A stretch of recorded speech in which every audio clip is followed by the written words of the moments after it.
Olá, tudo bom? Bom, primeiramente, bom dia, boa tarde, boa noite, seja lá quando vocês estão vendo esse vídeo. Meu nome é Moana Simas, eu sou uma pesquisadora no Instituto de Pesquisa aqui da Noruega, chamada Sintef, e eu trabalho há mais ou menos 10 anos com a metodologia em cima do produto, voltada para análises ambientais e sociais. E aqui nessa oficina, é, eu vou mostrar para vocês o que é análise em cima do produto, como ela pode responder algumas questões ambientais e alguns exemplos de aplicações. O conteúdo desse curso é o seguinte: primeiramente, a primeira parte vai ser mais ou menos uma introdução à metodologia, é, o que é o modelo em cima do produto, qual a metodologia, quais são as aplicações gerais. Depois, na segunda parte, a gente vai falar das análises ambientais em cima do produto e também vou tocar nas análises multirregionais, então como lidar com os impactos ambientais que acontecem em outros países. Na terceira parte, eu vou mostrar para vocês quais são os modelos disponíveis que são mais utilizados ou que são mais relevantes para análise de um produto ambiental, principalmente com foco no Brasil. E a última parte, que é a parte 4, vou mostrar algumas aplicações do método em cima do produto ambiental, e essa parte vai ser dada durante a oficina. Então, vamos começar pelo básico. O que é matriz em cima do produto? Quem foi Leontiev? Por que a gente fala dele? Bem, Wassily Leontiev foi quem propôs, na década de 1930, a representação da economia, no caso dos Estados Unidos, em forma de matrizes. Hoje, pensando como o sistema de dados, de estatística funciona, não parece lá muita coisa, mas na época foi um pensamento bem novo, certo? Então, quando ele propôs esse modelo, ele propôs que as indústrias não só são produtoras de bens e serviços, mas como também uma forma de representar a interdependência, a interligação de diferentes indústrias. Então, cada coisa, cada política, cada demanda que impacta uma indústria, ela vai ter vários efeitos indiretos ao redor de toda a economia que é capaz de capturar por esse modelo.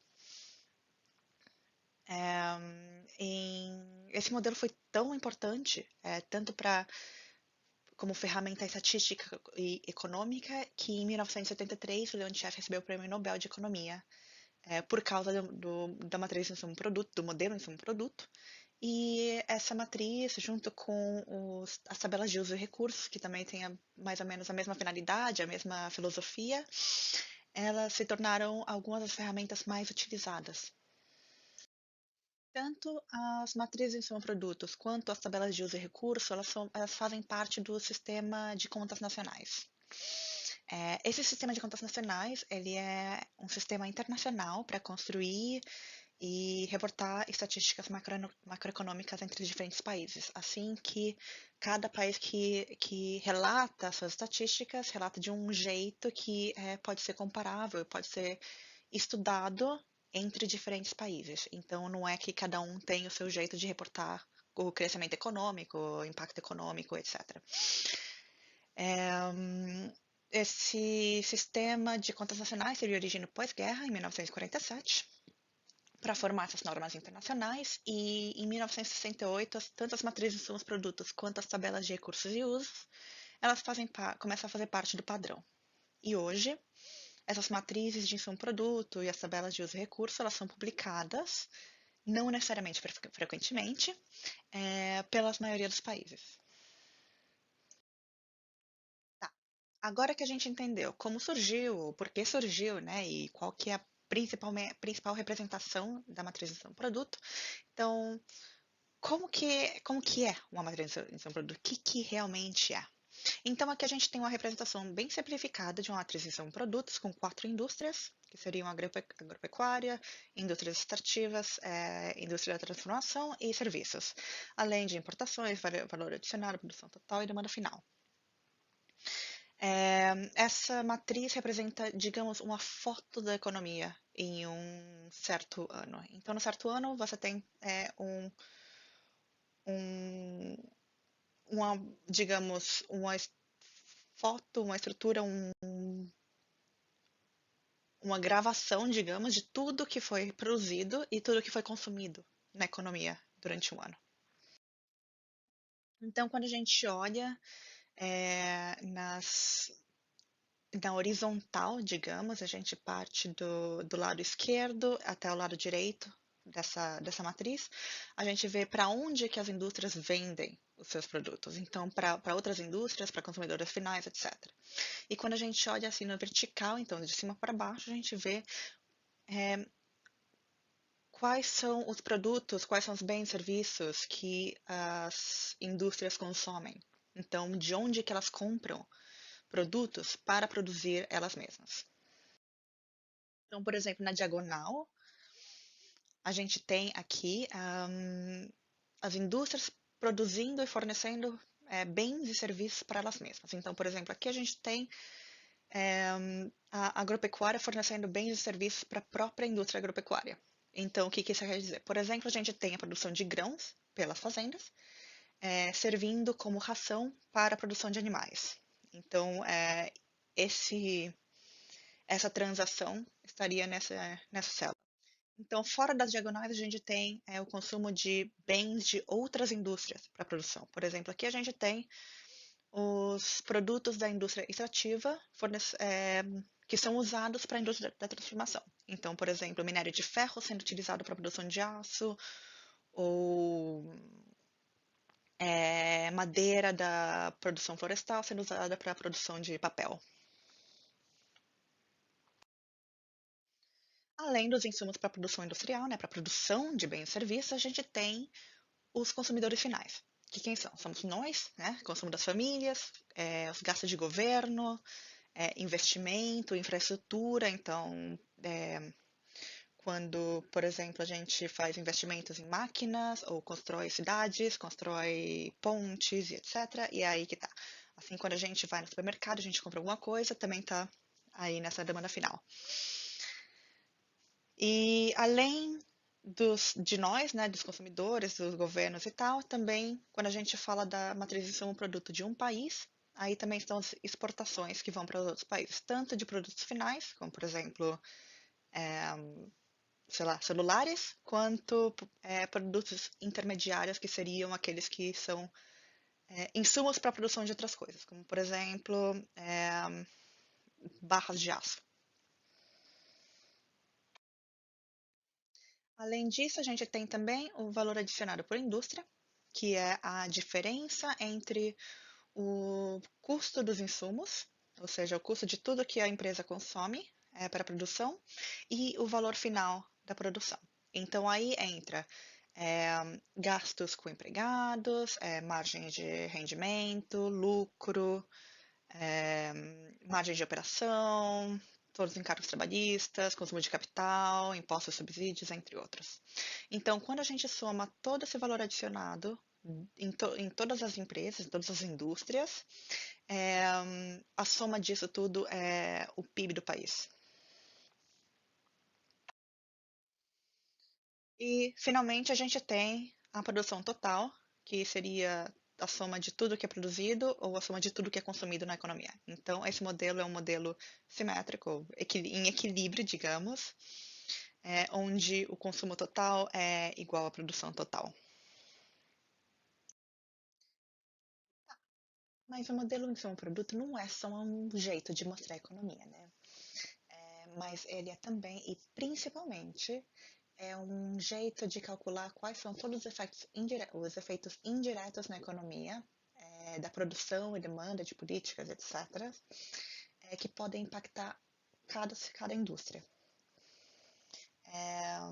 Então, esse jeito para estimar os efeitos diretos e indiretos é feito por um sistema de equações lineares. Então, a partir das matrizes que a gente tem, matriz de transações interindustriais, que são o consumo e as vendas entre as indústrias, digamos, que geralmente a gente chama de Z. E o produto final total por indústria, que é o X, a gente calcula a matriz de coeficientes técnicos, que a gente chama de matriz A. Que essa é a matriz, digamos, mais importante do modelo insumo produto. E essa matriz A, ela te diz quais são os insumos necessários para a produção de uma unidade, ou seja, de R$1, de cada indústria. Então, a gente pode chamar essa matriz A, digamos, de uma receita, de uma matriz que te diz qual que é os insumos necessários para a produção de cada unidade de cada indústria. Então, com essas matrizes, com a gente tendo essa matriz A, digamos, além da demanda final, que seria o Y, a gente pode calcular qual que é o impacto da demanda de um setor na economia. Então, por exemplo, quando eu compro uma barra de chocolate, digamos que eu gasto R$5, R$5 é o meu Y, qual que é o impacto que eu tenho na economia? Digamos que o efeito direto, né, o primeiro efeito direto seria que o impacto que eu tenho na economia ao gastar R$5 numa barra de chocolate é esses R$5, certo? Mas também, para a produção, para esse chocolate chegar na minha mão, a gente teve vários estágios da cadeia de produção. Digamos que essa é a coluna dessa matriz A.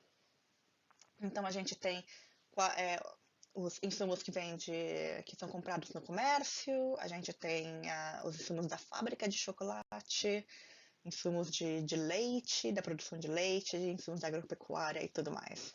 Então, esses são, digamos, a primeira ordem, né? Então, quais que são a cadeia de suprimento direta dessa minha barra de chocolate.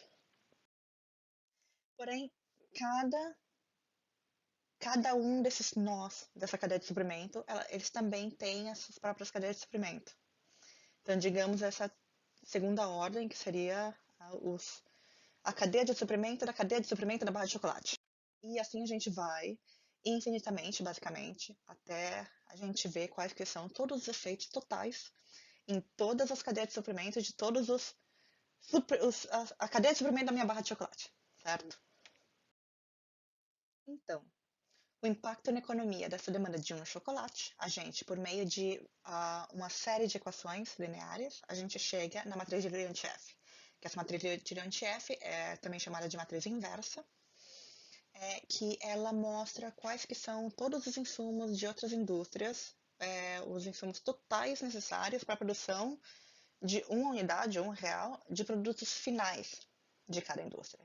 Então, quando a gente fala da indústria do chocolate, por exemplo, a gente não está vendo qual que são o impacto total da produção de chocolate, mas a produção de chocolate que vai para os consumidores finais.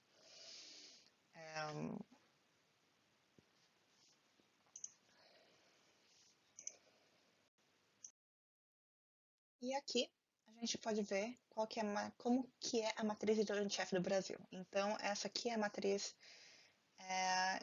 de 67 indústrias que a gente tem, que eu vou falar um pouquinho mais tarde sobre ela.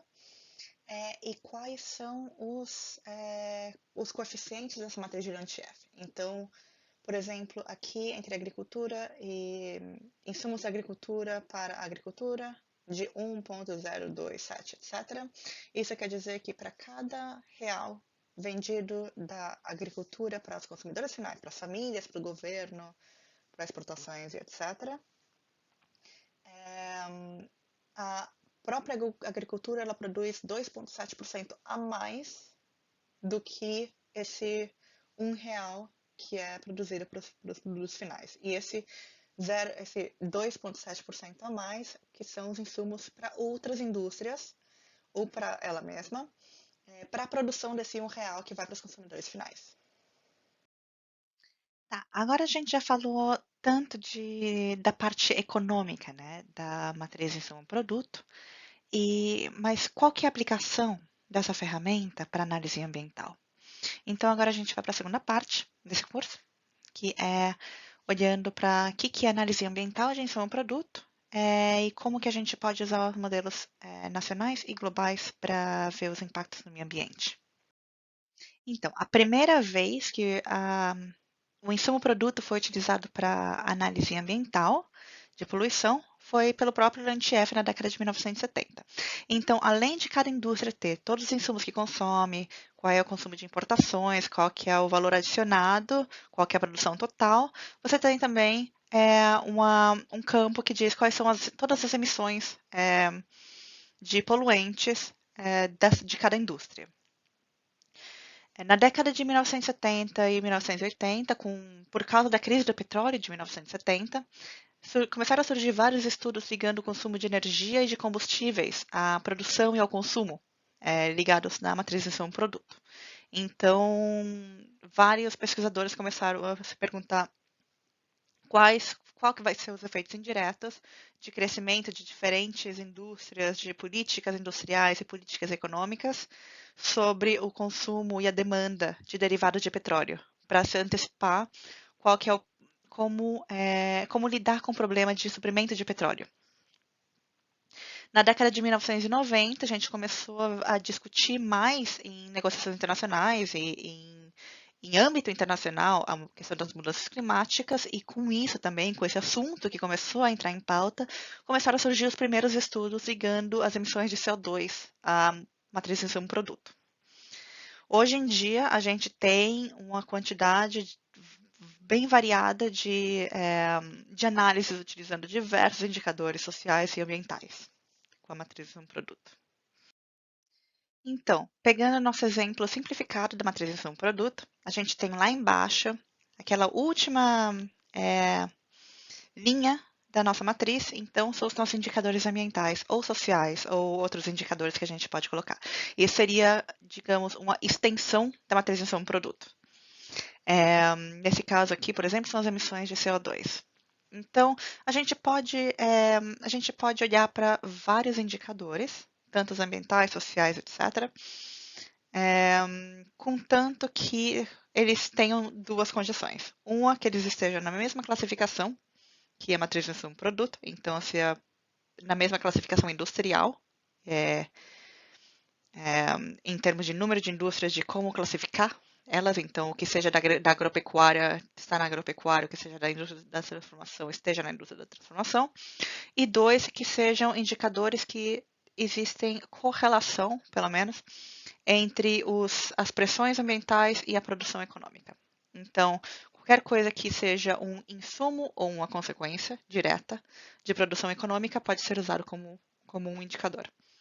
Então, os indicadores mais utilizados hoje em dia, ou os que, digamos, mais populares, ou que têm mais estudos citando ou querendo fazer análises com esses, são, por exemplo, emissões de CO2 ou de gases de efeito estufa, que vem de inventários nacionais, ou de bancos de dados internacionais, consumo de energia e de combustíveis, emissões de diversos poluentes ao ar, ao solo, à água, por exemplo, emissões de poluentes locais, como monóxido de carbono, material particulado, entre outros, emissões ao ar e à água, como, por exemplo, de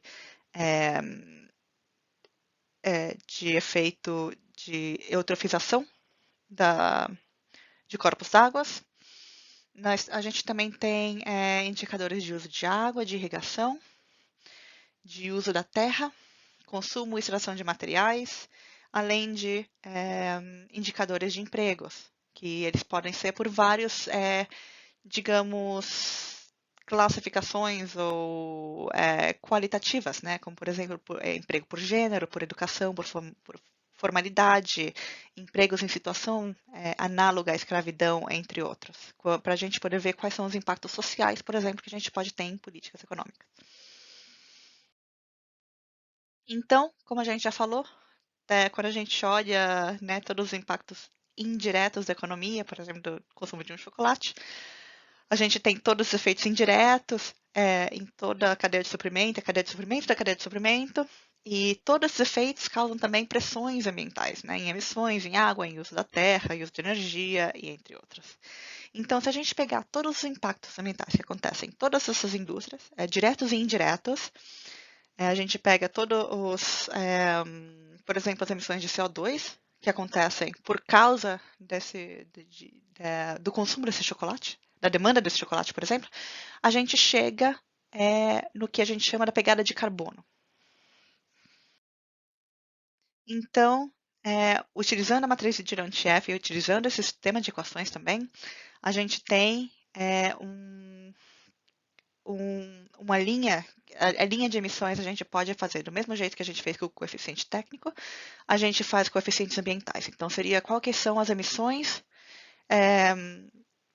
consequentes da produção de R$ 1 de uma unidade de cada indústria.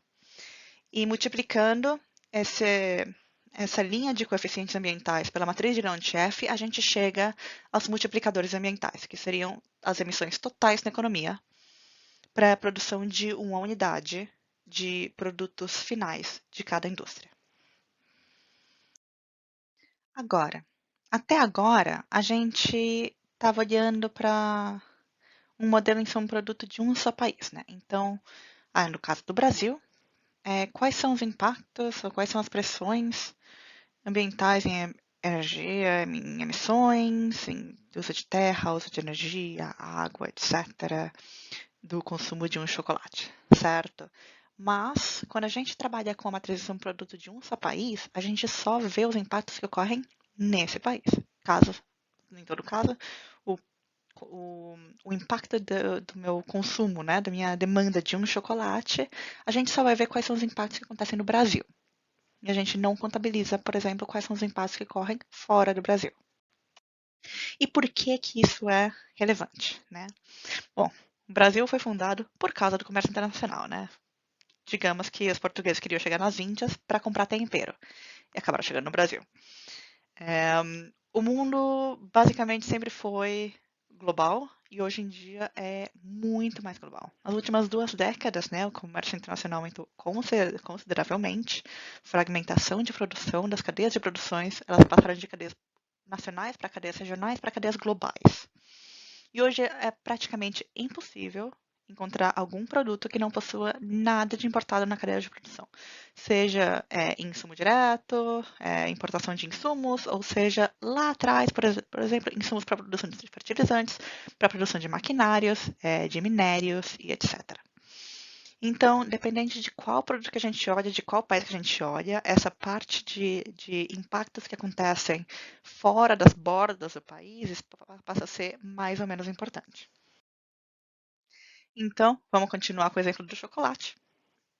Não sei se vocês perceberam, eu sou meio chocolatra.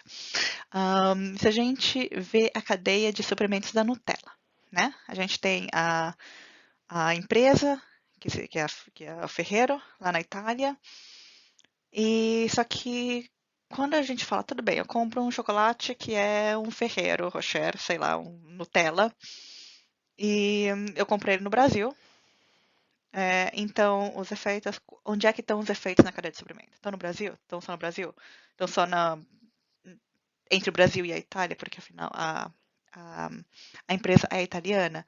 Não, quando a gente olha qual é que é a cadeia de suprimentos deles, eles têm os principais suprimentos de cacau, de óleo de palma, de açúcar, de vanilha, de baunilha, de avelãs, etc., por todos os continentes. O nosso impacto do nosso chocolate que a gente compra aqui no Brasil, ele pode ter impactos tão longe quanto cacau de Gana, a óleo de palma da Malásia e a baunilha dos Estados Unidos. Além de que existem fábricas espalhadas por todos os continentes também. Então, quando a gente fala, tá, quais são os impactos ambientais do consumo de alguma coisa, é sempre bom a gente dar um passo para trás e a gente pensar, tá, mas onde que estão esses impactos? Não só quais são os impactos, mas onde eles estão, como eles estão distribuídos entre outros países também. Então, voltando para o nosso exemplo da nossa matriz bem simplificada de insumo-produto, a principal diferença, quando a gente fala de uma matriz multirregional, de várias regiões, em contraste com a matriz nacional, é que a gente tem a representação das indústrias de vários países em uma só matriz, separadas. E não só isso, mas a gente tem também, a gente consegue ver de onde que vêm os produtos, de qual indústria e qual país. Se vocês se lembram, na nossa matriz local, a gente tinha uma linha de importações e as exportações junto com a demanda final. Né? Quando a gente fala de uma matriz multirregional, essas importações e exportações, elas podem ser diferenciadas em quais são as importações e exportações para consumidores finais e quais são as importações e exportações para as indústrias. E exatamente para onde elas estão indo ou de onde elas estão vindo.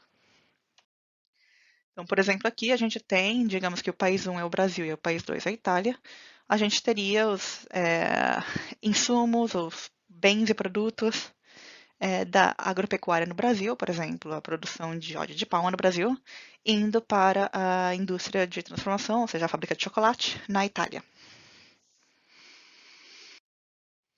Então, quando a gente está falando desses modelos, dessas matrizes multirregionais de insumo produto, a principal contribuição delas é que a gente consegue ver em detalhe para onde que estão indo os produtos, de onde que eles estão vindos. Então, a gente tem o consumo doméstico, que seria os consumos, os insumos também, e no país de origem e também contabilizando todo o comércio bilateral, comércio exterior, né, entre países. E por que que isso é importante para a nossa análise ambiental? Porque a gente não só sabe de qual indústria tá, a gente sabe que o cacau vem da indústria agrícola, sério, indústria agropecuária, florestal, etc. Mas não só isso, mas a gente também sabe de qual país que vem. Então a gente consegue ligar quais são os impactos ambientais, onde eles acontecem. E não só isso, mas também a gente tem informações específicas, qual que é a tecnologia, a eficiência, a poluição específica de cada país. Por exemplo, quando a gente fala de produtos que são produzidos, né, utilizando eletricidade, existe uma diferença muito grande quando a gente fala de emissões, por exemplo, para produtos que são produzidos com eletricidade brasileira, que tem alta porcentagem de hidrelétricas, versus as eletricidade da China, que tem alta porcentagem de carvão. Então, continuando aqui com o exemplo dos gases de efeito estufa. Quando a gente olha qual que é o efeito do comércio internacional nas, digamos, exportações de impactos ambientais, ou seja, em literalmente exportar os impactos ambientais para outros países, fazer com que os impactos ou as pressões ambientais ocorram em outros países para satisfazer o seu consumo. Quando a gente olha, tem vários estudos que eles olham, que eles quantificam que aproximadamente 20 a 30% das emissões globais de gás de efeito estufa estão nas cadeias produtivas de produtos importados. E o que isso significa? Que, por exemplo, produtos ou partes da produção que ocorrem na China, que levam às emissões, ou seja, essas emissões que ocorrem na China, ocorrem por causa da demanda de certos produtos por exemplo, países na Europa, nos Estados Unidos, no Brasil. Se a gente olhando esse gráfico aqui da esquerda, tudo que vem aqui do azulzinho são exportações de CO2, ou seja, os países produzem todas essas emissões para exportar bens para outros países. E os vermelhinhos aqui, eles são países importadores de CO2, ou seja, que as emissões em outros países para produzir produtos que eles importam para si mesmos, para consumo dos países, é bem maior do que as emissões que acontecem nos países para a produção de exportações. E por que isso é um problema? Ou seja, qual que é o problema disso, né? O problema é que quando a gente olha quais são inventários nacionais, políticas nacionais, estratégias climáticas, negociações internacionais e todo esse arcabouço legislativo, político sobre as mudanças climáticas, eles se baseiam em medidas de emissões territoriais, ou seja, como a gente diminuir as emissões que acontecem dentro dos nossos próprios países. Então, todas as metas de net zero, ou seja, de emissões nulas líquidas, né? Ou qualquer outras metas de redução de emissões, elas acontecem com base nas emissões que acontecem no próprio país. O problema é que essas medidas elas não capturam as desigualdades nas cadeias de produção. Ou seja, tem toda a terceirização dessa fragmentação das cadeias globais, né, de produção, que faz com que durante as últimas 2 décadas muitas fábricas que são bem intensas ou intensivas, né, no consumo de recursos naturais, de indústrias de alto conteúdo energético, indústrias muito poluentes, que essas fábricas começaram a ser fechadas em países de alta renda e começaram a ser abertas em países de baixa renda. Não só pela questão da poluição, mas por questões de custo. Né? É muito mais barato produzir na China, no Vietnã, em Bangladesh, que produzir na França. E o que acontece é que muitos países que viram reduções significativas das emissões nos últimos 20 anos, quando eles mudam esse foco, quando eles começam a incorporar as emissões importadas, digamos, nessa métrica, ou essas reduções começam a ficar muito menores, ou inclusive até elas aumentam, né? As emissões aumentam quando contabilizadas essas importações. Então, essa figura, ela é de um estudo que foi feito para ver quais são as mudanças nas emissões de CO2 entre 1995 e 2007 de 40 países. Então, os autores eles separaram os países de renda alta, são que são os países aqui da azul, renda média e renda baixa, que são os países em verde, e viram o crescimento de emissões entre esse período, emissões atribuídas ao consumo desses países, qual que foi a mudança e onde elas estão sendo, onde essas emissões estão sendo emitidas. E o que eles viram é que todo esse movimento de fragmentação das cadeias de produção, da terceirização de indústrias para os países em desenvolvimento, fizeram com que cerca de 1/3 das emissões dos países desenvolvidos sejam deslocadas para países em desenvolvimento. Por exemplo, quando o consumo de eletrônicos, por exemplo, para fazer computadores, celulares, carros, automóveis, etc., começaram a vir da China em vez do Japão. Então, todas as emissões associadas, todo o uso de energia, todo o uso de recursos associados para a produção dessas partes, desses microchips, etc., começaram a serem emitidos na China em vez do Japão. Então, a gente tem, basicamente, um deslocamento da poluição dos países ricos para os países mais pobres. E é claro, quando a gente fala dessa exportação de impactos ou dos impactos ambientais nas importações, a gente não está falando só de deslocamento entre países ricos e pobres, certo? A gente está falando de toda uma cadeia global de produção. Por exemplo, um dos nossos principais parceiros comerciais, a China, é uma das principais consumidoras de soja produzida no Brasil. Soja é uma produção agrícola que demanda muita água. A China, comprando soja do Brasil, ela está basicamente importando água do Brasil, ou seja, essas cadeias virtuais de água, esses fluxos virtuais de água, porque os produtos que nós estamos exportando para lá consomem muita água daqui do país. Então, quando a gente fala, por exemplo, vamos ver qual que é a situação no Brasil, né? Nas cadeias internacionais. Digamos que o Brasil tem uma política muito particular, digamos. E não particular só do Brasil, mas particular de todo um grupo de países, que é esse foco da indústria exportadora em commodities. Commodities, tipo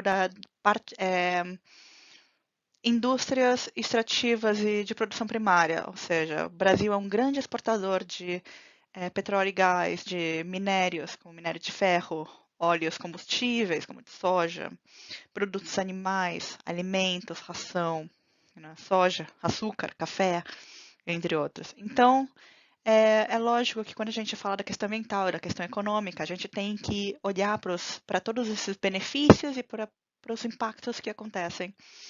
Tudo bem, a gente tem o benefício econômico, o benefício socioeconômico da exportação de soja, da exportação do minério de ferro, mas quais são os impactos ambientais ligados a isso? Então, é toda uma questão complexa, certo? E olhando por meio dessas matrizes em um produto multirregionais, a gente consegue ver, quais são qual que é o valor que a gente consegue tirar em termos de produto interno bruto, em termos de salários, em termos de rendimentos, os empregos, quais são os impactos, os benefícios econômicos que a gente tem com essa política de exportação de commodities. Mas a gente também consegue ver quais são os impactos ambientais que acontecem no Brasil por causa dessa política de exportação de commodities.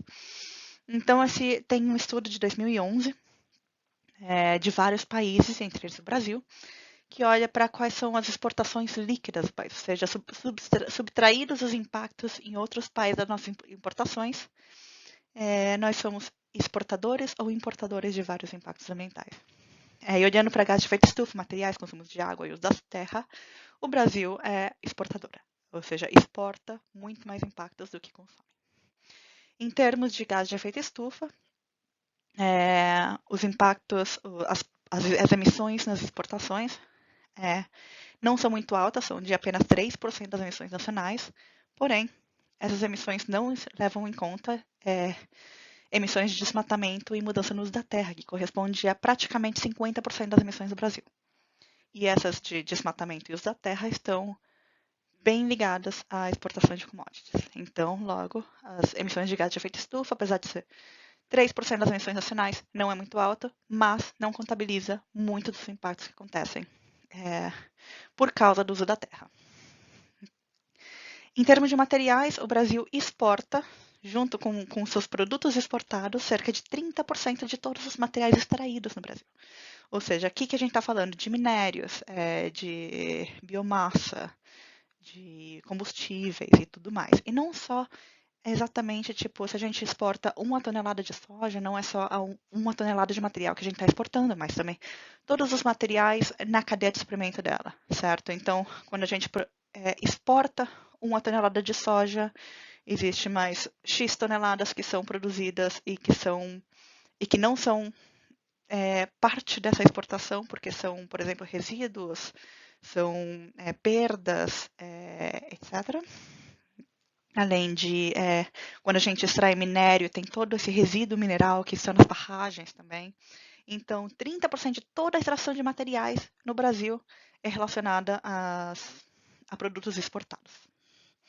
Em termos do consumo de água, em 2011, esse cálculo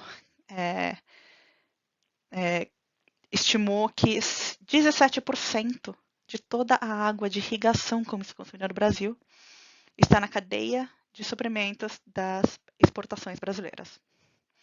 E 26% de toda a terra utilizada para a produção agrícola e florestal, e principalmente agrícola e agropecuária, está na cadeia de suprimento das exportações. E é lógico, quando a gente fala, por exemplo, de exportação de produtos animais, a gente não está só falando da área de pastagem do boi, mas também da área de produção dos grãos, que viram ração para os bois e tudo mais.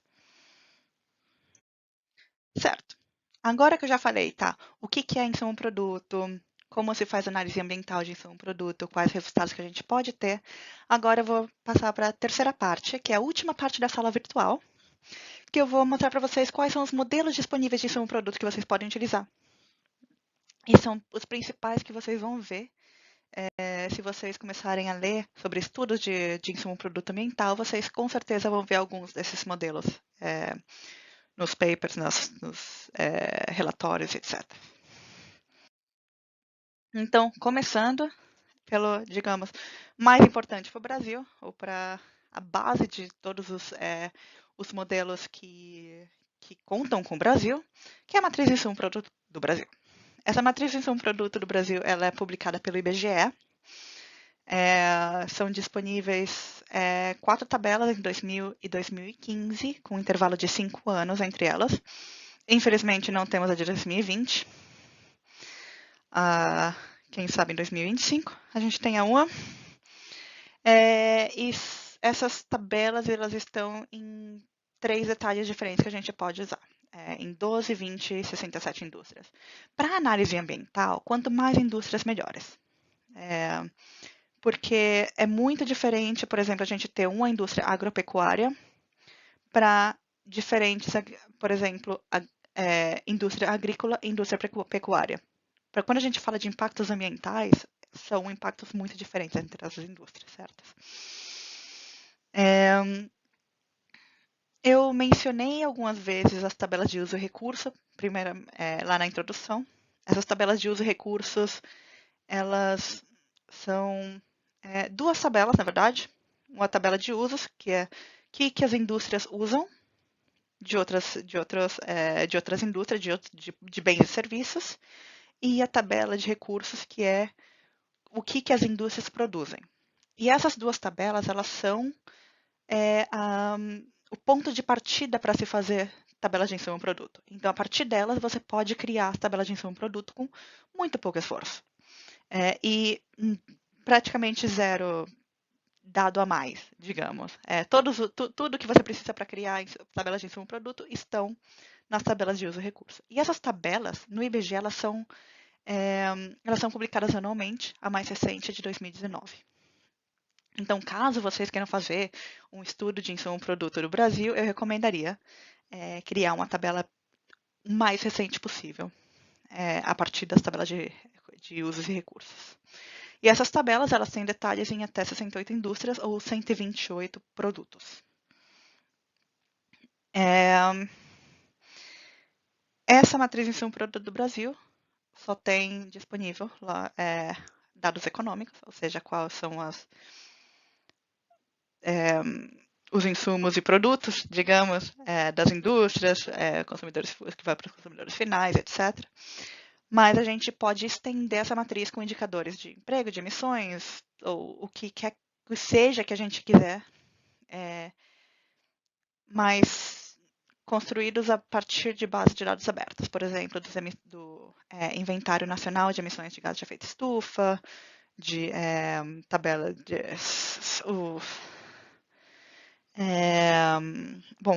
pesquisas de emprego, de uso da terra. Existe uma base de dados bem detalhada com produtos agrícolas e de minérios, linkando com o uso de terra e de materiais no IBGE também. Então, existem vários indicadores que podem ser trabalhados, ser feitos, digamos, em extensões para ser usados com essa análise de insumo-produto. Ainda para o Brasil, para o ano de 2011, a gente tem uma matriz interregional brasileira, que ela detalha a produção, né, e o comércio de 68 indústrias entre as 27 unidades federativas do Brasil, ou seja, 26 estados mais o Distrito Federal. Essa tabela ela foi desenvolvida pelo Nereus, que é o Núcleo de Economia Regional e Urbana da Universidade de São Paulo, da USP, e ela está disponível publicamente nesse link. E também para essa tabela, elas estão apenas dados econômicos. Outras extensões podem ser construídas a partir de bases de dados abertas, mas ela é a única tabela que eu saiba que produz, que mostra o comércio entre diferentes estados do Brasil. Então, se a gente quiser ver quais são os efeitos, por exemplo, do consumo de carne no Sudeste, quais são os efeitos em estados da Amazônia, a gente consegue ver isso. Indo um pouquinho mais para fora, do ponto de vista regional, a gente tem a matriz de insumo-produto sul-americana, que ela mostra a produção e comércio entre 40 indústrias e 10 países da América do Sul, não incluindo o Suriname, além de alguns importantes parceiros comerciais, que são 5 países, China, Estados Unidos, mais 3 que eu não lembro, 4 regiões, que aí inclui a América Central, inclui a União Europeia, inclui os países do Caribe, e mais uma região que a gente sempre, quando a gente trabalha com matrizes interregionais de insumo-produto, multirregionais, a gente cria, que não detalha 100%, ou seja, 100% das regiões, 100% dos países, a gente sempre tem uma região que seria o resto do mundo, que é onde tudo o que não está detalhado vai. Essa matriz de um produto sul-americana, ela é para o ano de 2005, então ela é um pouco defasada. São apenas dados econômicos e, se eu não me engano, ela vai ser atualizada provavelmente nos próximos anos. Essa matriz em seu produto ela foi produzida, desenvolvida pela CEPAL, que é o braço da ONU, da Organização das Nações Unidas para a América Latina, junto com o IPEA, que é o Instituto de Pesquisa Econômica Aplicada do Brasil. Agora, indo para os dados, para as matrizes globais de insumo-produto. Agora, essas são as mais populares, digamos, que vocês vão encontrar em relatórios internacionais, em estudos internacionais, em revistas internacionais, etc. Então, um dos modelos mais populares ou mais utilizados para análises econômicas de comércio internacional é o WIOD, que é o World Import-Output Database. É um dos mais antigos desses modelos multirregionais. Tem detalhes de 43 países mais uma região de resto do mundo, 56 indústrias, e cobre são tabelas anuais entre os anos de 2000 e 2014. E elas têm extensões para emissões de CO2, de energia e de emprego. As tabelas, né, esse modelo do WIOD foi desenvolvido e ele é mantido pela Universidade de Groningen, na Holanda.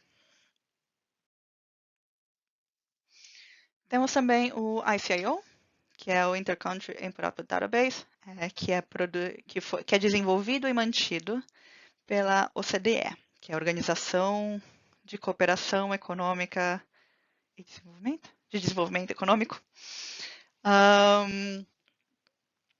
E esse é o único modelo aberto, gratuito, desenvolvido e mantido por uma instituição não acadêmica. Então, isso significa que ele tem manutenção e atualizações mais recorrentes que muitos outros bancos de dados.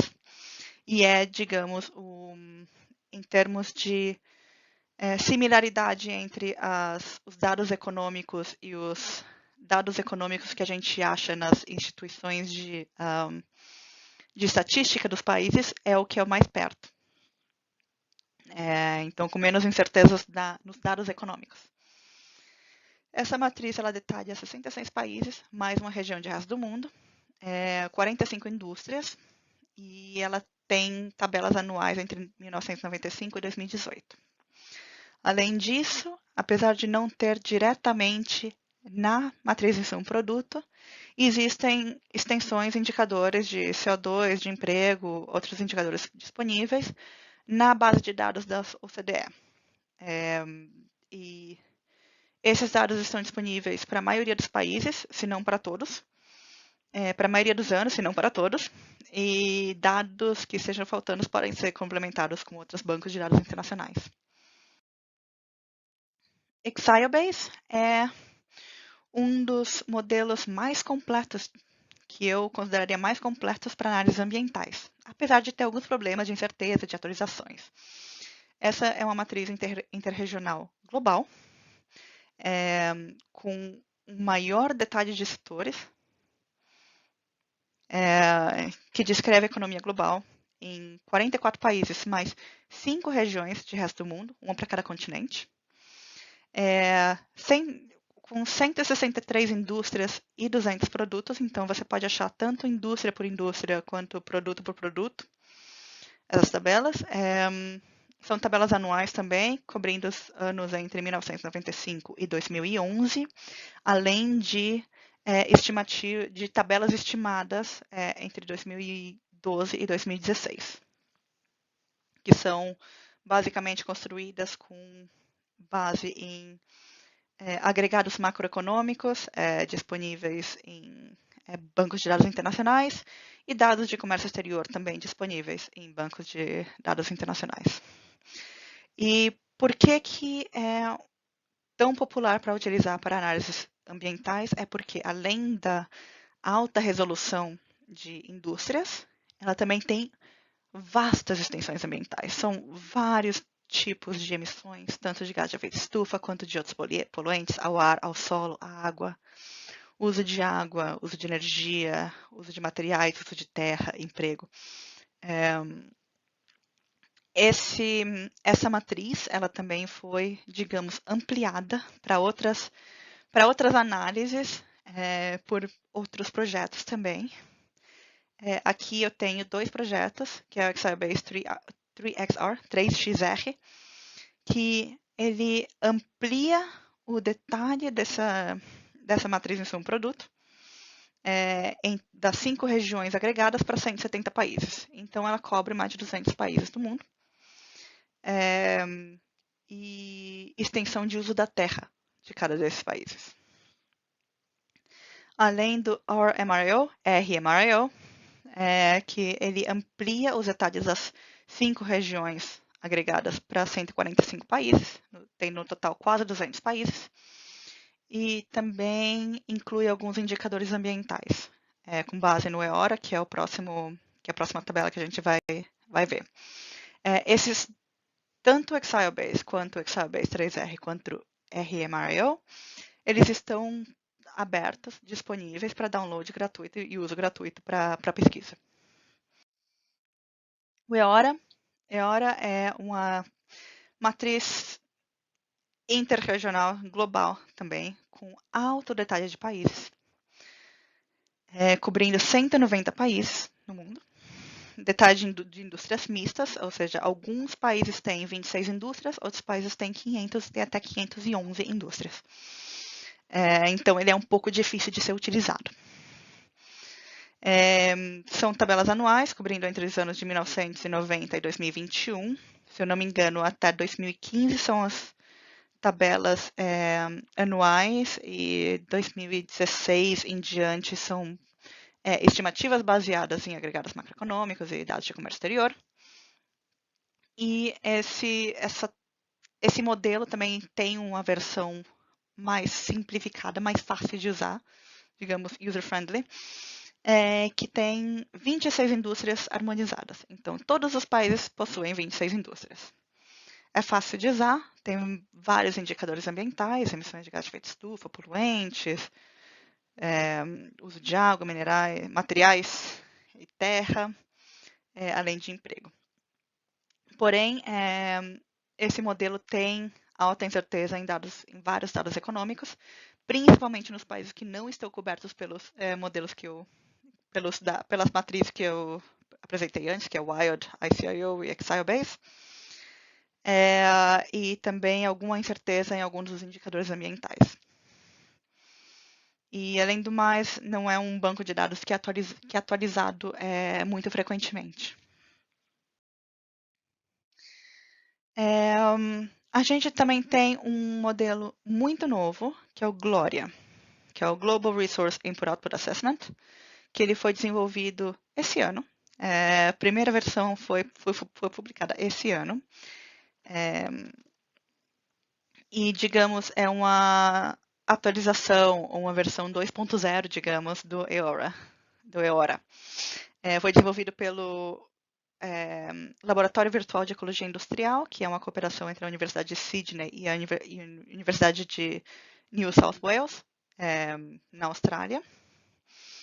E essa matriz, ela detalha 164 países e regiões e 120 indústrias, cobrindo entre os anos de 1990 e 2020. Ela tem várias extensões ambientais, em termos de emissões, uso de água, uso de materiais, uso de energia, uso de terra, além de indicadores como perda de biodiversidade. E existe um potencial muito grande desse banco de dados para análises ambientais. Porém, assim, como é muito novo, ainda tem algumas incertezas, algumas inconsistências em indicadores, principalmente nos indicadores ambientais.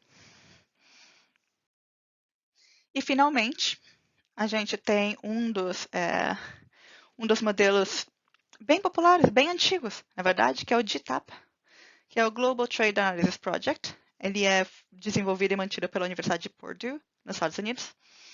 É uma matriz interregional, que detalha 121 países, mais 20 regiões. 65 indústrias, em tabelas para os anos de 2004, 2007, 2011 e 2014. Mas, diferentemente do insumo-produto, a finalidade desse modelo não é para insumo-produto, apesar de poder ser utilizado para. Mas esse banco de dados ele foi criado e foi desenvolvido para modelos de equilíbrio geral computável, em inglês CGE, Computable General Equilibrium Modeling, que são análise de quais são os efeitos de choques na economia. Então, quando você tem diferentes políticas, ou você tem diferença de preços, por exemplo, taxas de carbono, imposto de carbono, ou você tem uso de diferentes tecnologias e eficiências, ou cálculo de elasticidades, etc. Então, quando você coloca um choque no sistema, qual que é o efeito que você tem na economia e como que ela, digamos, se reajusta. Então, esse é o grande fim, digamos, desse modelo que é desenvolvido, que é o DTAP. Tem várias extensões, cada um foi produzida por, digamos, um projeto diferente. Tem extensões para emissões, para energia, para emprego, detalhe de produtos agrícolas, subsídios energéticos, uso da terra, detalhe de indústrias renováveis, entre um monte de outros. Porém, essa é a única base de dados que eu apresentei até agora, que ela não está disponível gratuitamente para pesquisadores. Então, ela é bem utilizada para análises, digamos, análises mais comerciais, mas não tanto por institutos de pesquisa, a não ser que sejam os economistas fazendo os modelos de equilíbrio geral computável. Então, bom, com isso foi o fim da nossa aula virtual aqui de hoje. Para a próxima aula, para a oficina, eu vou falar um pouquinho de algumas aplicações do método insumo-produto mental. Então, vou dar algumas aplicações de diversos indicadores, diversos pontos de vista, diversas aplicações desse método em estudos que foram feitos, tanto estudos acadêmicos quanto estudos, por exemplo, internacionais, de instituições internacionais. Então, ótimo. Até a oficina.